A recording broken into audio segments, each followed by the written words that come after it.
السلام عليكم، ازيكم يا حبايبي؟ عاملين ايه؟ يا رب تكونوا بخير.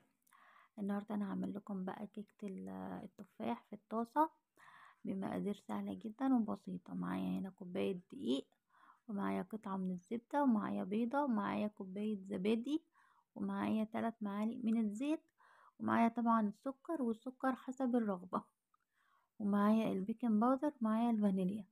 معايا هنا التفاح زي ما انتم شايفين. الوصفة سهلة جدا وهتعجبكم قوي، مش هتاخد منكم وقت خالص ولا اي حاجة. يلا بقى، ما تدعمي بقى دعميني بقى باللايك واشتركي في القناة وفعلي الجرس عشان يوصلك مني طبعا كل جديد. يلا حطوا اللايك، حطوا اللايك. تعالوا بقى نعمل الوصفة معانا زي ما انتوا هتشوفوا دلوقتي. اول حاجة هننزل بالبيضة واحدة زي ما انتوا شايفين بدرجة حرارة الغرفة، وهنحط السكر. انا هحط معلقتين سكر، والسكر حسب رغبتك برضو زي ما انت شايفة كده.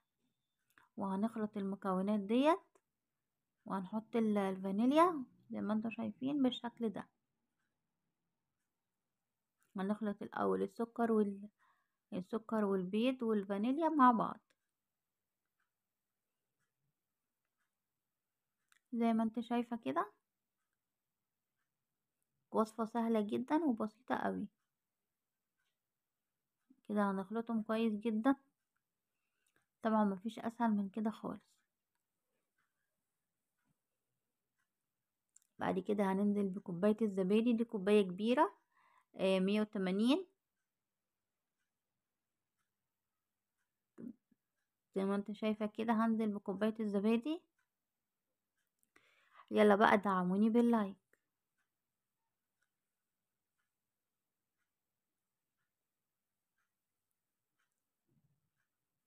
زي ما انتوا كده شايفين هنخلط المكونات كده بالشكل ده.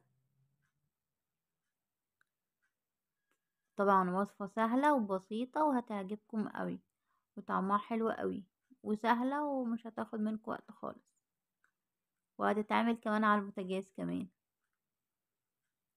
دي اسمها كيكة التفاح على الطاسة.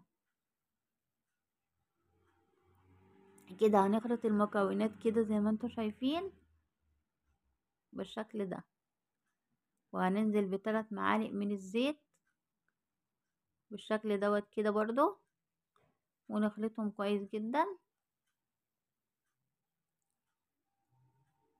كيكة سهلة وبسيطة ومش هتاخد اي وقت خالص. يا ريت يا جماعة اللي يدخل يعني يشاهد الفيديو يشاهدوا على الاقل 3 دقايق 4 دقايق.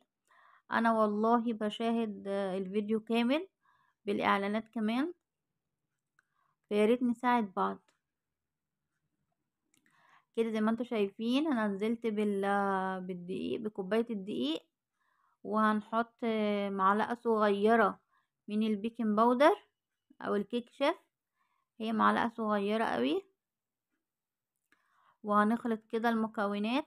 عايزة اقولك لو لقيت المكونات ناشفة معاكي كده زودي لها حليب. انا لقيتها معايا ناشفة كده شوية فزودت لها حليب. زي ما انت شايفة كده المكونات بصوا عاملة ازاي. هنزودها بقى حليب. دي معلقتين كبار من الحليب. لو عايزة تاني هي اخدت مني بتاع ربع كوباية حليب. يعني هنحط كوباية تحطي ربع كوباية حليب. لما تلاقيها كده ايه ماسكة كده معاكي زودي لها ايه حليب شوية بشوية لغاية لما يبقى السمك بتاعها بالشكل ده زي ما انت شايفة كده. ده السمك اللي احنا عايزينه. هنحط بقى، بصي انا حطيت بقى زي ما بقول لكم اللي انا حطيت ربع كوباية حليب زي ما انتوا شايفين كده. هي دي هي ده القوام اللي احنا عايزينه بالشكل ده. جبنا بقى قطعة الزبدة حطيناها في الطاسة زي ما انتوا شايفين. هنسيبها تسيح، وهنحط معلقتين من السكر يتكرملوا كده يا دوبك بس يعني يتكرمل كده، وهنحط ايه شرايح التفاح زي ما انتوا كده شايفين بالشكل ده. شوفوا، بسيطة جدا، مش بتاخد وقت خالص.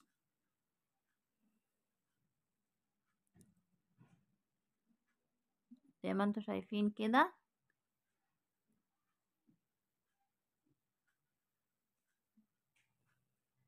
طبعا هنجيب بقى التفاح ونرصصه كده، احنا عايزينه بالشكل ده. هنحط بقى شرايح التفاح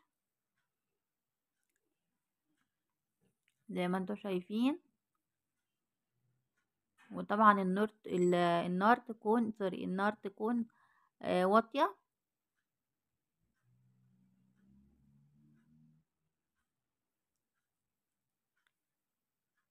زي ما انتوا شايفين كده.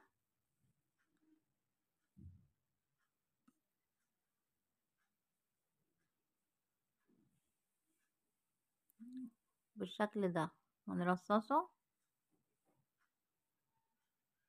كده. احنا رصصنا كل التفاح زي ما انتوا شايفين. هنجيب بقى خليط الكيك بالشكل ده كده. طبعا هنكون بقى ايه مش معلين النار عشان ما تتلساش مننا. كده هنسيبها تستوي. طبعا وموطيه النار، مش مخليها عالية قوي، وهنغطي عليها. واول ما تخلص هوريها لكم على طول.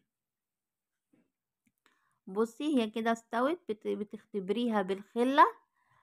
طلعت معاكي فاضية، بتبقى كده تمام كده، خلصت خلاص كده. وزي ما انتوا شايفين ده الشكل النهائي بتاعها. هي قعدت معايا بتاع ساعة الا ربع. وطبعا موطية النار. بصوا عاملة ازاي الخرطة بخرطتها كده، تحفة وطرية وجميلة، حلوة قوي قوي. طعمها زي البانكيك، حلوة جدا. بصوا طرية قوي وطعمها جميل جدا زي ما انتوا شايفين. هوريها لكم طبعا بالشكل ده. بجد حلوة جدا. جربوا الطريقة دي هتعجبكم قوي. وما تنسوش بقى تدعموني باللايك الجميل بتاعكم اللي بيشجعني وبيخليني انزل لكم فيديوهات اكتر. ما تنسوش بقى اللايك. شايفين الجمال بتاعها، تحفة وطرية وجميلة قوي قوي. هنقطع معاكم كده حتة. بصوا عاملة ازاي، كانت طبعا لسه سخنة وطرية. بصوا طرية جدا وطعمها حلو قوي. اتمنى بقى تشتركوا في القناة وتفعلوا الجرس عشان يوصل لكم مني كل جديد. باي باي باي.